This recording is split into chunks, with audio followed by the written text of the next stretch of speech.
Origen pagano de las festividades cristianas. La mayoría de los dogmas, ritos y fiestas cristianas tienen su origen en festividades paganas y por lo tanto sin justificación bíblica. En general, el cristianismo primitivo asimiló las antiguas conmemoraciones paganas, incorporándolas a sus ritos y dogmas. La historia nos dice que al aceptar el emperador Constantino la doctrina cristiana, en adelante, comenzó a cristianizar muchas festividades paganas.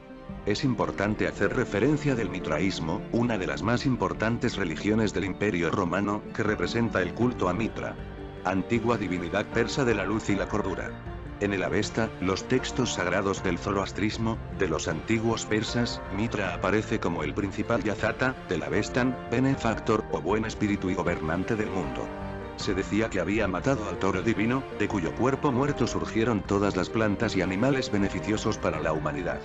Tras la conquista de Asiria, en el siglo VII a.C., y de Babilonia, en el siglo VI a.C., Mitra se convirtió en el dios del sol, que era venerado en su nombre. Los griegos de Asia Menor, por identificación de Mitra con Helios, el dios griego del sol, colaboraron en la difusión del culto. Fue conocido en Roma hacia el año 68 a.C.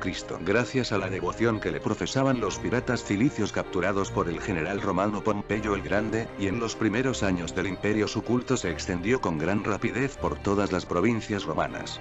El mitraísmo coincide con el cristianismo en muchos aspectos, entre ellos las ideas de humildad y amor fraternal, bautismo, rito de la comunión, utilización de agua bendita, adoración de los pastores en el nacimiento de Mitra, veneración de los domingos, considerar el 25 de diciembre, fecha del nacimiento de Mitra, como día santo, y la creencia en la inmortalidad del alma, el juicio final y la resurrección. También es importante mencionar que la iglesia pagana mitraísta contaba con una estructura piramidal, con un líder local denominado obispo en cada ciudad, llamadas iglesias, las cuales podemos identificar en las cartas de Pablo, dirigidas a cada uno de los obispos de las diferentes iglesias, y un líder supremo representado por el Papa, que gobernaba sobre todas las iglesias y obispos. De allí provienen los símbolos que utilizan los obispos católicos y el Papa, como son la mitra y el báculo. Muchas de las fiestas centrales del catolicismo provienen del paganismo. Entre ellas podemos nombrar la Navidad y Epifanía. El origen de esta fiesta, nos dicen que no era conocida con el nombre de Navidad, sino como Saturnalías, celebrada por los romanos paganos, de los días 17 al 24 de diciembre, y el 25, el nacimiento del dios Sol. Se celebraba cuando el sol estaba más bajo en el cielo, y así, los días se hacían más largos. Durante esta época se honraba a Saturno, dios del sol y del fuego. También era relacionado con la agricultura, pues ésta necesitaba el sol para poder sembrar, y que las cosechas creciesen. El festival de invierno llamaba a este dios del sol, para que volviese, y las cosechas siguiesen creciendo.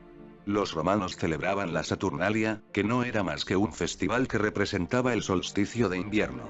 El día del sol invicto. La fecha del nacimiento de Jesús es incierta. La Iglesia no celebra cronología, sino el misterio.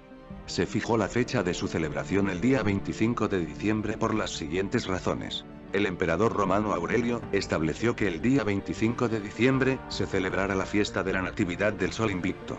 Para conmemorar la introducción de la fiesta, se acuñaron monedas con la inscripción: El Sol, Señor del Imperio Romano. La Iglesia romana, preocupada por la participación activa de muchos cristianos en las fiestas organizadas, en honor del dios Sol, y por la extraordinaria difusión de su culto, el Papa Julio I, 337 al 352 después de Cristo, estableció que los cristianos celebrarán, en el mismo día 25 de diciembre, el nacimiento de Jesús, que es el Sol, de lo alto que ilumina las tinieblas, reinantes en la tierra y en el corazón de la humanidad. El nacimiento de Jesús se comenzó a celebrar a partir del siglo IV de nuestra era. Sin embargo, sin concretar por la tradición una fecha fija. Así, hubo dos fechas posibles, el 25 de diciembre y el 6 de enero. La primera es la que se instituyó en el Imperio Romano de Occidente, mientras que la segunda lo fue en el de Oriente. Estas fechas no tienen una certeza cronológica con la verdadera fecha de nacimiento de Jesucristo, pero sí tienen una coincidencia con las festividades paganas, de las religiones clásicas, tanto romanas como helenísticas, incluida la egipcia. El 25 de diciembre, era conocida en el Imperio Occidental como las fiestas del solsticio de invierno, en él se celebraba el término del acortamiento de las noches y el triunfo del dios Sol, con el alargamiento del día. Fue en el año 325 después de Cristo, en el primer concilio de Nicea, convocado por el emperador romano Constantino el Grande, cuando se decidió su institución como fiesta cristiana, pasando de conmemorar la llegada del invierno al nacimiento del Salvador. El solsticio de invierno en el hemisferio occidental, se presenta el día 21 de diciembre, donde el sol muere, y el 25 de diciembre se conmemoraba el nacimiento del nuevo sol, o Sol Invictus, que representaba la resurrección del dios Sol, para los paganos precristianos. Otra importante fiesta coincidía en tiempo, y era la celebración del nacimiento de Horus, o la resurrección de Osiris, nacido de una virgen, Isis, y que seguía siendo virgen después del alumbramiento. El 6 de enero, era la fecha de conmemoración de la fiesta de la luz. En esta fiesta se celebraba el nacimiento del sol, así en Alejandría, la noche del 5 al 6 de enero se recordaba el nacimiento del tiempo, Aión, con una procesión de antorchas hasta el templo de Corión. En la procesión se entonaba el siguiente canto: la Virgen ha dado a luz, la luz aumenta, la Virgen ha dado a la luz, el Aión.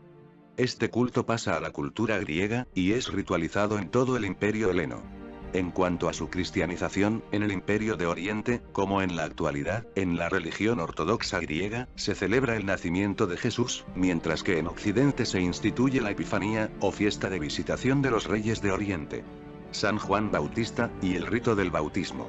Su celebración coincide con el solsticio de verano, es decir, el 24 de junio. Este era uno de los días centrales de las religiones paganas, el día del culto al dios Sol. Era una fiesta extendida por todo el mundo antiguo, partiendo del culto a Ra, el dios Sol, para los egipcios, cuya deidad fue asumida con distintos nombres por la cultura helena, en primer lugar, y después por la romana. El ritual era parecido al de la actualidad. En la noche, la más corta del año, se encendían hogueras las cuales había que saltar como acto de purificación interior, de liberación de pecados, y de malos espíritus. En su cristianización, se mantiene este sentido. Se le aplica a San Juan Bautista, el profeta que predicaba el bautismo de arrepentimiento de los pecados. Semana Santa y Pascua de Resurrección. Como en las fiestas de la Navidad, su conmemoración comienza en el siglo IV después de Cristo, y como en esta, también tiene su base en una celebración pagana, el culto al dios Atis, celebrándose su muerte y su posterior resurrección. La fiesta de la Pascua se celebra siempre el primer domingo siguiente a la primera luna llena de primavera, por eso su carácter cambiante. Esta fiesta es similar a otra egipcia que se celebraba el mismo día, para conmemorar la entrada de Osiris en la luna. Festividad del 15 de agosto. Para el catolicismo, en este día, se celebra la ascensión de María al cielo. Este hecho, como la mayoría de los que estamos analizando, carece de base bíblica, pues es una tradición que hasta el año 1950 no ha sido objeto de dogma de fe. Como en todas las festividades analizadas, tiene una coincidencia pagana. A mediados de agosto se celebraba en la antigua Grecia, y en Roma, el culto a Hécate, Artemisa, o Diana, diosa de la luna y reina del cielo, con objeto de evitar que enviara las tormentas, que tan dañinas son para las cosechas en estas fechas. También se celebraba la constelación de Virgo, la sexta de las constelaciones del zodíaco, y una de las más grandes en cuanto a tamaño, solo superada por Hidra. Aunque su tamaño no se corresponde con su brillo, puesto que solo su estrella principal Alpha Virginis, más conocida como Spica, tiene una magnitud considerable. En lo que se refiere a su mitología, es una de las más diversas, y con más nombres que pueden haber dado lugar a ella, de todas las existentes en el zodíaco. Inicialmente se representaba a la Virgen, como una mujer con una espiga en la mano. Virgo, es derivado del término virgin, que significa virgen. María, reina del cielo. Uno de los innumerables títulos que la Iglesia Católica le concede a María, es el de Reina del Cielo. María, según reza uno de los principales dogmas de fe del catolicismo, fue ascendida a los cielos, y una vez allí, por la importancia de su misión, es decir, la de ser la escogida para engendrar al Salvador, se le otorgó el título de Reina del Cielo. Es en el libro de Jeremías, específicamente en el capítulo 7, versículos 17 al 19, donde encontramos este título. Esta reina del cielo, se refiere a la diosa Astoret, o Astarte, que era venerada por el pueblo fenicio, cananeos y sidonios. La influencia babilónica no solo se centró en Fenicia, sino que también tuvo su importancia en otra de las grandes culturas de la antigüedad, como es la egipcia. El mito de la Virgen, madre del vengador, es decir, del justo, pues vino a hacer justicia contra el maligno, recae en Isis. En el año 80 a.C., se funda, en la colina vaticana, justo en el lugar donde se ubicará la Basílica de San Pedro, el templo de Isis.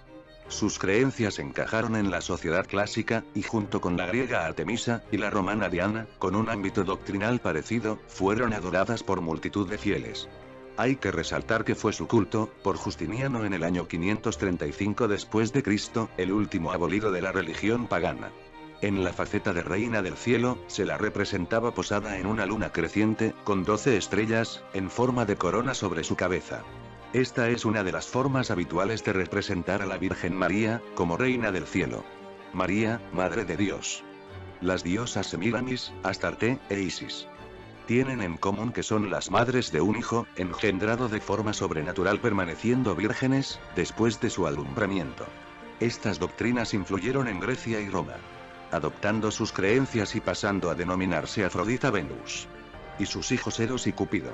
Pero, sobre todo, era el culto a Isis, el que tenía una importante atracción para la cultura religiosa romana, que la representaba con su hijo Horus, en su regazo.